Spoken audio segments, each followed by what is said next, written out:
Мінекей, мынау алдыңғы бой белгілеп қойғам өзіме. Осына. Мынау полочкасы. То есть алдыңғы бой полочкасымен былай етіп қосамыз. Мына қолтықтарын келтіреміз.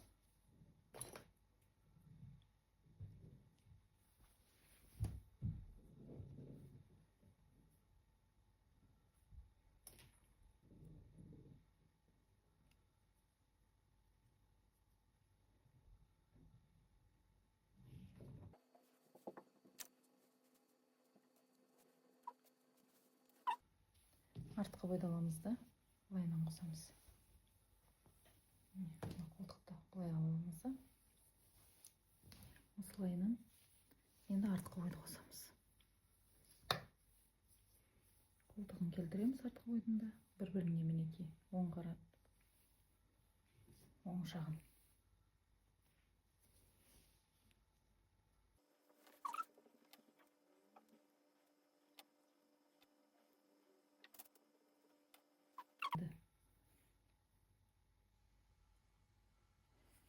Міне мынау артқы бой, мынау алдыңғы бой.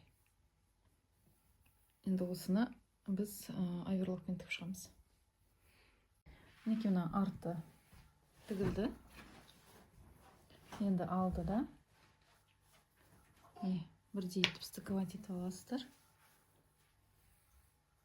Мына қолтығын былай келтіріп, енді алдыңғы жағын тігем. Міне осылай именно жеңге қарай тігістерін өтіктеп аласыздар. Одан кейін мына жерден 0,1 тігісін жүргізсек те болады, жүргізбесек те болады. Әркімнің өзінің қалауы. Тігіс қайда қарай жатты бізде, соған қарай біз былай етіп 0,1 тігісін, 0,2 тігісін жүргізсек болады. Осы жерден. Енді тігіп келдік. Мен 0,1 тігісін беріп келдім. Міне. Енді қолтықтарын мінекей бір-біріне тігісін келтіріп аламыз бірінші. Қолтығына. Міне тігіс бізде мына жерде.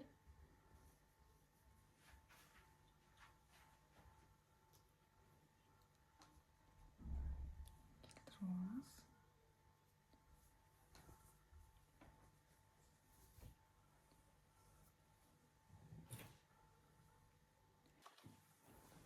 Мінекей барлығын келтіріп алдық. Енді осыны оверлокпен тігіп шығамыз. Мына қолтығы жағына мұқият қараймыз. Тігетін кезде ақырын жүріп өтеміз. Оверлокты. Қараңыздар, қазір замогын жасамастан бұрын астыңғы жағындағы мынау кашкарсы матасынан, міне лекалада сіздерде кашкарсы матасынан пішесіздер деген бөлік бар. Бұл бөлікті міне пішіп алдым. Екіге бүктеп өтік басып алдым. Енді мына бір жердегі лекаладағы мына бір нені мен алып тастадым, сплошнойды. Міне қиып алып тастадым. И подборттан да осы жерді мен мінекей, міне былай тұреді ғой ол. Осылай тұрған еді. Осыны да қиып алып тастап жатырмын. Мен бірдей қылып жатырмын полочкамен. Ал былайынша осыны қиып тастадым, алып тастадым. Дальше замогын қалай тігілетіні қазір көрсетемін. Астын өңдеуге сіздерге кашкарсы матасынан берілді лекала, және негізгі матадан деп тағы да лекала беріледі. Міне осындай 4 бұрыш, екі жағына бұны қазір былай тігеміз. Міне биттестіріп,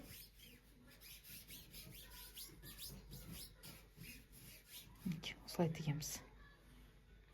И ана жағын мына шетіне тігеміз. Мінекей тігіп келдік екі шетіне. Енді мына алдыңғы бой бізде осы жерге қазір мен былай етіп орналастырып аламын. Тек мына жерін ғана тігем, мына жерге дейін ғана. Қалған кейін тігем. Мына жерін тігіп аламыз. Міне былай етіп. Осылай тігіске дейін тіксек болды. Қалған кейін тіге береміз. Екінші жағынан да дәл солай. Алды ғой. Міне алдына былай биттестіріп жылғап алдық. Одан подборд. Мінекей. Подборд. Подбордты да біз қыстырып аламыз. Осылай.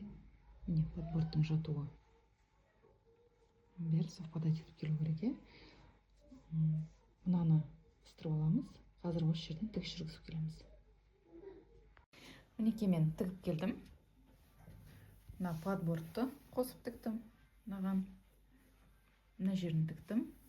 Енді былай етіп, бұны бүктеп, мен ортасын тауып аламын. Қазір замок қондыратын боламыз. Ол үшін екі жерін ашып, тігістеріне келтіріп алып, былай тартып отырып, ортасын мен тауып алдым. И оны белгілеп алдым. Мына жерді дәл солай істейміз. Ортасын тауып алып белгілеп аламыз. Одан кейін замогымызды қондыратын боламыз. Түзу етіп қойып аламыз.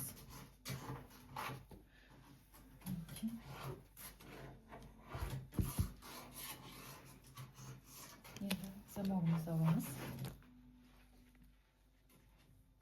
Біз замогымызды бірінші өтіктеп аламыз, пар беріп, себебі замок тоже усадка береді. Бір жеріне мына жерге келтіріп, осы жерден бастап қойып аламыз замогымызды. Мінекей мен көктеп тігіп алдым. Енді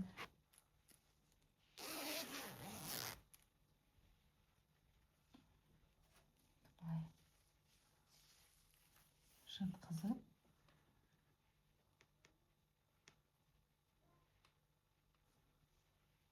мына жеріндегі орны бар емес пе? Соны белгілеп аламыз. Міне, мынау тігіс пен мынау тігіс бірге келу керек. Мынау екінші жағы. Мынау екінші жағы.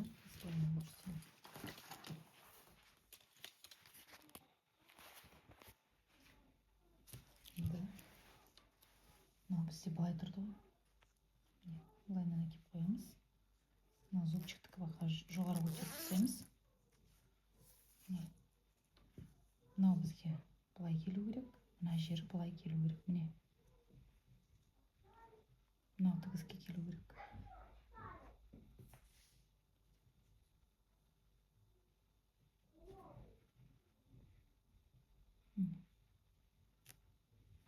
Мынау тігіске мынау келу керек.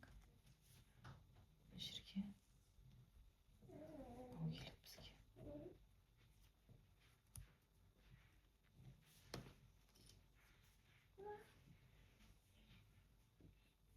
Міне көктеп алған мынау тігісіміз тігіп келейік, сосын выравнять етеміз мына жерін.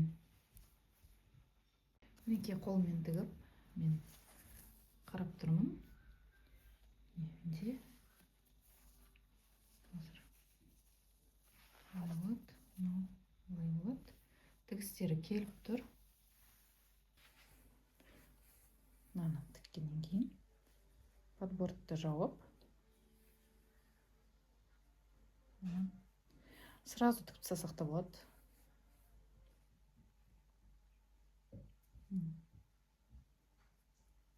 Главное, мына жерді тігіп алсақ, мына жерді подбордпен жауып, либо ине түйреп сразу тігіп тастасақ болады. Қалай удобно, солай тігесіздер. Мен бірінші көктеп алып, тігіп алып, наверное, сосын барып подбордты тігемін. Потому что тағы бір рет тексеремін. Демек, осы оқиғаға түскен аяттардың барлығының мазмұнында не бар дейді? Пайғамбар саллаллаху алейхи вассаламның исламға шақырудағы күресінің нәтижелі болатындығына сүйінші хабарлар бар дейді. Осы оқиғадан кейінгі түсетін аяттарда. Енді сүйінші хабарлар. Және сонымен қоса не? Әлемдегі қандай да күш болатын болса, әлемде қандай да бір күш Аллахқа және оның дініне қарсы тұратын болса да, олардың ешқайсысы жетістікке жете алмайды дейді. Аллах тағала басқа бір жағынан олардың істейтінін құлатады. Неге сол осы оқиғаның несі жаңағы алатын ғибраты өте керемет. Нәтиже Алладан ғой. Шақыру бізден, нәтиже Алладан. Пайғамбар саллаллаху алейхи ва саллям кәдімгідей үміті өсіп қаласыз да Таифтан шыққаннан кейін. Үсті басының бәрі қараған, өткенде дұғасын оқыдық қоя пайғамбар. Я Алла, мен саған жаңа өзімнің халімнің мүшкілдігін айтамын. Сенің азабыңнан сыйынамын, бірақ та деген жаңа пайғамбар саллаллаху алейхи ва саллямның дұғаларын өткен болатынбыз. Енді осыдан кейін пайғамбар саллаллаху алейхи уассалам Зайд ибн Хариса екеуі Меккеге қарай жақындады. Меккеге жақындаған кезде Хайра үңгірінің жанына келді.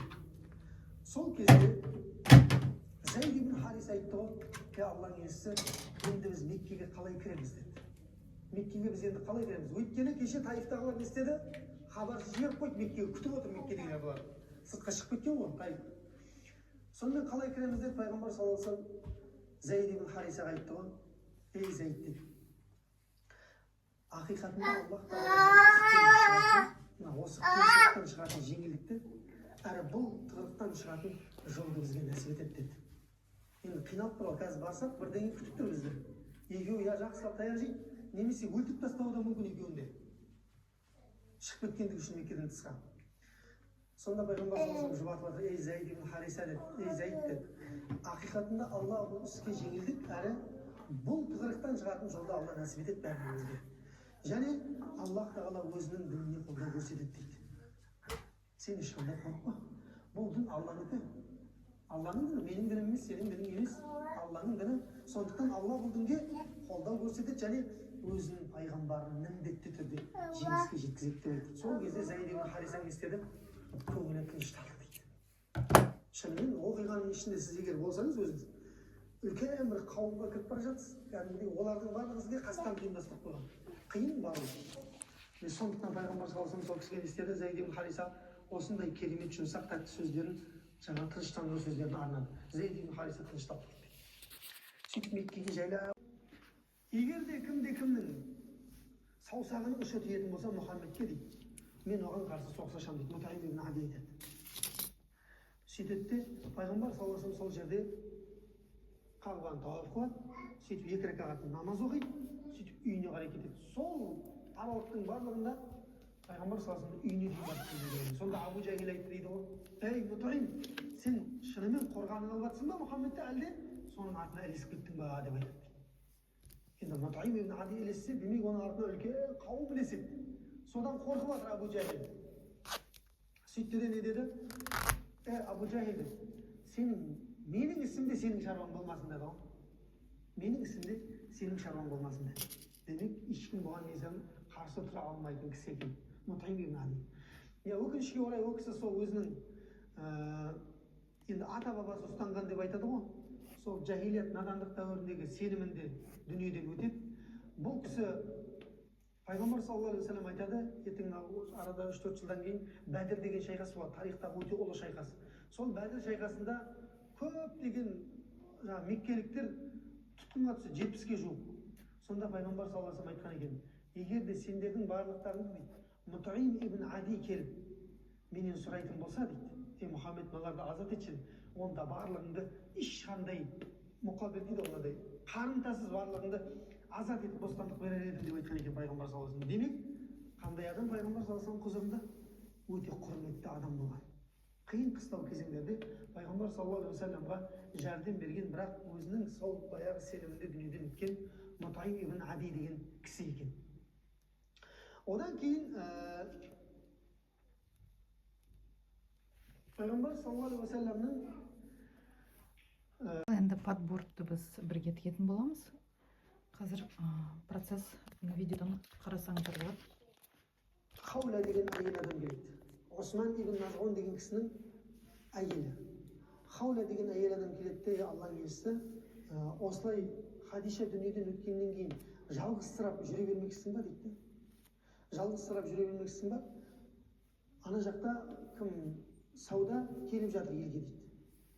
Сауда елге келіп жатыр дейді. Демек Сауда қаяқта болған? Сауда Эфиопияда болған екен. Екінші Эфиопияға жасалған хижреттің кезінде Сауда бин Зам'a немесе Зам'a деп те айтады. Бұл әйел адам күйеуі Сакран ибн Амр деген кісі екеуі отбасымен Эфиопияға екінші хижрет жасаған адам. Дұрыс па? 2 рет жасалды ғой хижрет. Соның екінші хижретіне кеткен әйел адам екен, күйеуімен бірге. Күйеуі сол жақта қайтыс болады дейді, немесе Меккеге келген кезде қайтыс болады дейді. Бұл кісінің отбасына оралғаннан кейін ата-анасы, бауырларының барлығы Сауда анамызды исламның қайтару үшін бүкіл амалдардың барлығын жасайды. Демек ол кісі тек несіз қалды дейді, қорғансыз қалды дейді Сауда анамызда. Пайғамбар саллаллаху алейхи мына жақта не? Тірексіз қалды. Отбасындағы үлкен тірегі болған, қамқоршысы болған, көмекшісі болған Хадиша анамыз дүниеден өтті. Демек ер адамға жалғыз өмір сүру не істейді? Жараспайды екен. Соны сахабалар да өсиет насихат қылды дейді. Соны жаңа қаулай келіп насихат қылды дейді. Сонымен пайғамбар саллаллаху алейхи көріш дейді ғой, ниетін көріш дейді. Саудаға келіп айтса, бұның да несі жоқ, қарсылығы жоқ. Пайғамбар саллаллаху алейхи вассаламға тұрмысқа шығуға ешқандай қарсылық танытпайды. Сөйтіп келіп пайғамбар саллаллаху алейхи вассалам жаңағы құда түсіп некелерін қияды. Сөйтіп бұл кісі Хадиша анамыздан кейінгі пайғамбар саллаллаху алейхи вассаламның әйелі болып тарихта қалған екен. Енді бұл кісі Сауда анамыз, Алла одан разы болсын, жасы негізгі жасы 50 мен 60-тың арасында. Кейбір ғалымдар 60-та деген, кейбіреулер 55-те деген, кейбіреулер 65-те деген жасы. Жасы үлкен, егде тартқан әйел адам екен да. Демек пайғамбар саллаллаху алейхи вассалам әйелдерді не үшін некесіне алмайды екен? Нәпсі шахуат үшін алмайды екен некесіне. Әр әйелінің алынуының артында шариғаттың әр түрлі түскен заңдары бар. Әр әйелінің алынуының артында Аллах Тағаланың жасырған хикметі, даналықтары бар. Бұл тағы да алдағы сабақтарда оған иншалла келетін боламыз. Мінекей осылайша пайғамбар саллаллаху алейхи вассалам пайғамбарлықтың 10-шы жылында 619 жылы біздің жыл санауымыз бойынша, күнтізбенің жыл санауы бойынша Сауда анамызға үйленген екен. Бірақ одан ешқандай баласы болмайды, өйткені Сауда анамыздың бала туатын, бала көтеретіндей уақыты біткен әйел адам екен, тоқтаған әйел адам екен. Одан кейінгі осы пайғамбарлықтың 10-шы жылы болған үлкен оқиғалардың бірі пайғамбар саллаллаху алейхи вассалам пайғамбар саллаллаху алейхи вассаламның кәдімгідей көңіліне тиетіндей, ауыр дертке ұшырататындай жүрегінен сондай ауыр соққы болатындай дәрежедегі жауапты қайтарған тайпа Бану Ханифа тайпасы екен. Бұл Бану Ханифа деген тайпа атақты өтірікші Мусайлима Каззаб деген өтірікші пайғамбардың шыққан тайпасы. Ямана жері мекендеген. Ямана жері қазіргі Сауд Арабиясының астанасы. Мінекей, және пайғамбар саллаллаху алейхи вассалам одан бөлек 17 және 20 арасындағы тайпаға исламды насихаттады дейді ғой. Сонда бір тайпа исламды қабылдамаған исламға. Ойлап көріңіз, бір адамға барып айтса екен пайғамбар саллаллаху алейхи вассалам, мына тайпаны бір адамды айтпайды. Пайғамбар саллаллаху алейхи вассалам бір тайпадан келген 15-20 адам болатын болса, соның кем дегенде 10-ын айтатын болған исламды. Бұлар бас тартады, келесі тайпа бар, олар бас тартады, келесі тайпа бар, олар бас тартады. Келген 17 мен 20-ға жуық тайпаның барлығы исламнан бас тартты дейді. Тіпті солардың ішінде Бану Амир ибн Сааса деген тайпа бар. Сол тайпаға келіп пайғамбар саллаллаху алейхи вассалам өзінің ислам туралы насихатын айтып жатқан кезде, сонда ішіндегі Бухайра деген кісі, Бухайра ибн Амр деген кісі айтты дейді ғой, мынау дейді, мынау осы тілдерімен дейді, бүкіл арабты билейтін болады дейді. Мына айтып тұрған тілдерімен бүкіл арабты билейтін болады дейді. Яй Мұхаммед дейді, егер де сен осы нәрсемен ертең болашақта біліп тұр мен сен бүкіл арабты билейтінді, сондай жетістікке жеткен кезінде сол билікті бізге бересің ба дейді ғой. Қазір біз саған исламды қабылдап қасыңа жәрдемші болайық. Ертең сондай уақыт сағаты келген кезде бізге сен жәрдемші боласың ба, билігіңді бересің ба деп айтты. Сонда пайғамбар саллаллаху алейхи вассалам не деді? Әл-мүлку лиллах юътихи ман яша. Билік ол Алланікі деді. Билік ол Алланікі, Аллах қалаған құлына оны береді деді. Олай болатын болса, ей Мұхаммед, сенің жолың өзіңе, біздің жолымыз өзімізге деп қажылық маусым біткеннен кетті. Еліне барғаннан кейін болған оқиғаны сол Бану Амир ибн Саасаның үлкен ақсақалына келіп айтты дейді. Ол ақсақалдың көзі соқырып қалған екен. Сол оқиғаны айтқан кезде әттең-ай деп қатты бармағын тістеп жаңағы шал. Ибраһимнің ұлдарынан, Исмаилдің ұлдарынан бір пайғамбар шығады дейтін еді. Сол пайғамбар шыққан екен ғой демек дейді. Ай әттеген-ай, неге айтқанын тыңдап қабылдамадыңдар деп қатты өкініп қалған екен Бану Амир ибн Сааса. Тайпасының жаңағы үлкен ақсақалдарының бірі. Одан кейін сол кезде келген Ясреб дейді, ол кездегі атауы, қазіргі атауы Мәдина Мұнаввара, нұрланған Мәдина қаласы, пайғамбар саллаллаху алейхи вассаламның дүниеден өткен керемет кезеңдерін өткізген қала. Сол Ясребтен мына жерден бастап бір топ былай адамдар келді ғой. Ауыс руынан, дегенбіз. Хазраж руынан, біреулер қажылыққа келді, немесе біреулер Мәдина жерінде, Ясреб жерінде болып жатқан. қараңыздар, мынаны бірдей аламыз. Міне мына бір жеріндегісін. Ол үшін қалай істедім мен? Мына жағын келтіріп алдым да, бірінші осыны тексеріп алдым. Міне замогын тік болғаннан кейін бұл. Мінекей, былай келтіріп аламыз. Бізде не только замок мына жері бірдей келу керек, бізде үсті де бірдей келу керек. Мінекей, былай кәдімгідей келтіреміз мынаны. Тұрып.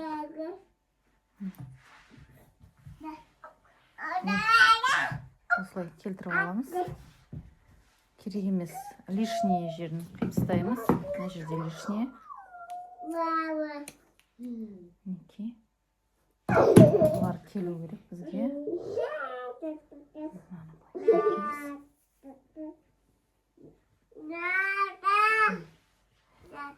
Енді бізге не істеу керек? Бізге мына бір жерге, міне екеуін бірдей қылып келтіріп алдық қой. Дәл осы жерге жағамызды қоямыз.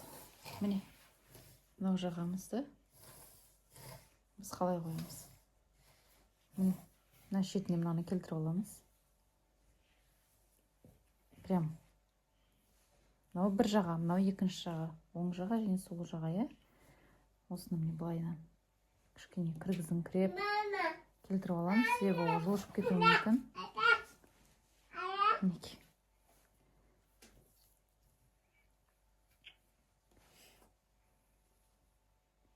Екеуінің тұрған жері бірдей болу керек.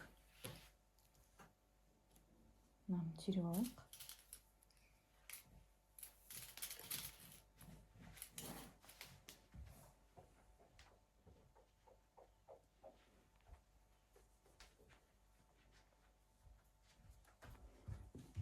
Сосын мынаны мына жағына келтіреміз.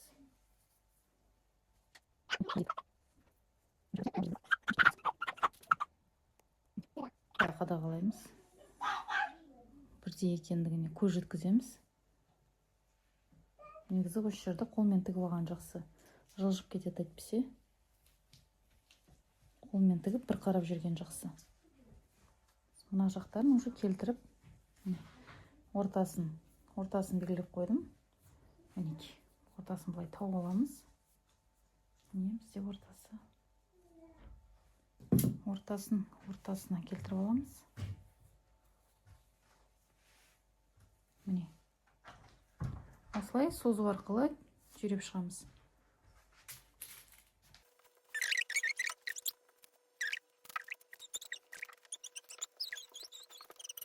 Мінекей біз замогын тіктік.